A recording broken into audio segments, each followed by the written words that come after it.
Part 1. Indigenous Peoples and Pre-Contact. Before Europeans arrived, Canada was home to diverse indigenous peoples for thousands of years. These nations, such as the Cree, Haudenosaunee, Mi'kmaq, and Inuit, lived across the land, each with their own languages, cultures, and systems of governance. They hunted, fished, farmed, and traded, adapting to forests, plains, and Arctic regions.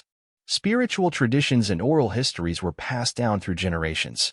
Indigenous peoples developed complex societies and formed alliances with one another. This rich history forms the true foundation of Canada, long before it was called by that name. When Europeans came, they entered a land already deeply inhabited, organized, and respected by its original peoples. Part 2. European Exploration and Early Settlements. In the late 1400s and 1500s, European explorers reached the coasts of North America. John Cabot explored for England in 1497, and Jacques Cartier sailed up the St. Lawrence River for France in the 1530s. The French established Quebec in 1608 under Samuel de Champlain, beginning the fur trade. Relationships with indigenous peoples were vital, but often changed due to European goals. British settlements followed along the Atlantic coast.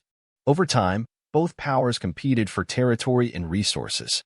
These early years of contact brought trade, conflict, and cultural exchange, and set the stage for centuries of change in what would become Canada. Part 3. French and British Conflict. The 17th and 18th centuries saw rising tensions between the French and British in North America.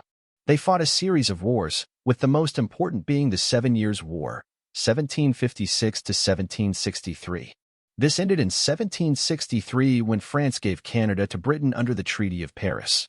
The French-speaking population, mostly in Quebec, was allowed to keep its language, religion, and legal system through the Quebec Act of 1774. Meanwhile, thousands of English-speaking loyalists fled to Canada after the American Revolution. Canada became more divided, but also more diverse, as it moved toward a new colonial future under British rule. Part 4. Birth of a Nation, Confederation, and Unity. By the mid-19th century, British colonies in North America faced growing internal and external pressures. Tensions with the U.S., economic uncertainty, and the desire for self-governance pushed the colonies toward unification. On July 1, 1867, the Dominion of Canada was born through the British North America Act, uniting Ontario, Quebec, New Brunswick, and Nova Scotia. Sir John A. Macdonald became Canada's first Prime Minister.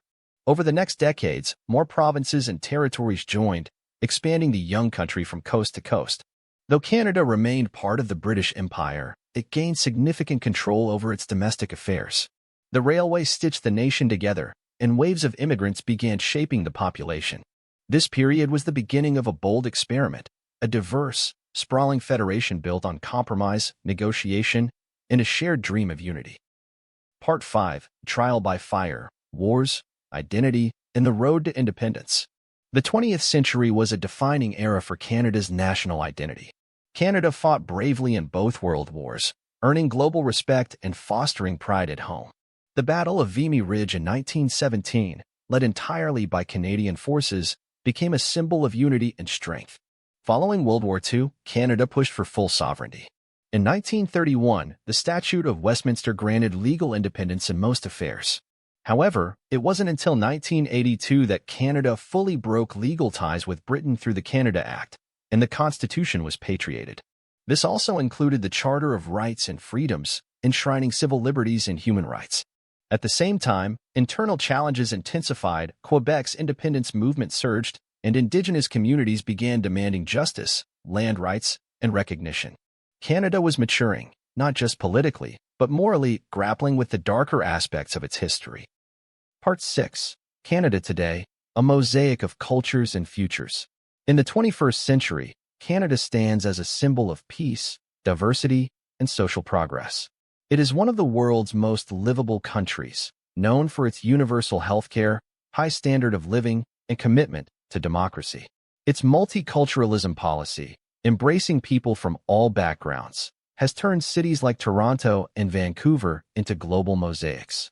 The French language and Quebec's unique culture are protected, while Indigenous voices are growing stronger, reclaiming history and seeking reconciliation. Canada is not without its challenges. Housing, climate change, and equity remain pressing issues. But the nation moves forward with humility and hope. Today, Canada is more than a country. It's a living idea that people from different cultures, histories, and values can come together, not just to coexist, but to build something better.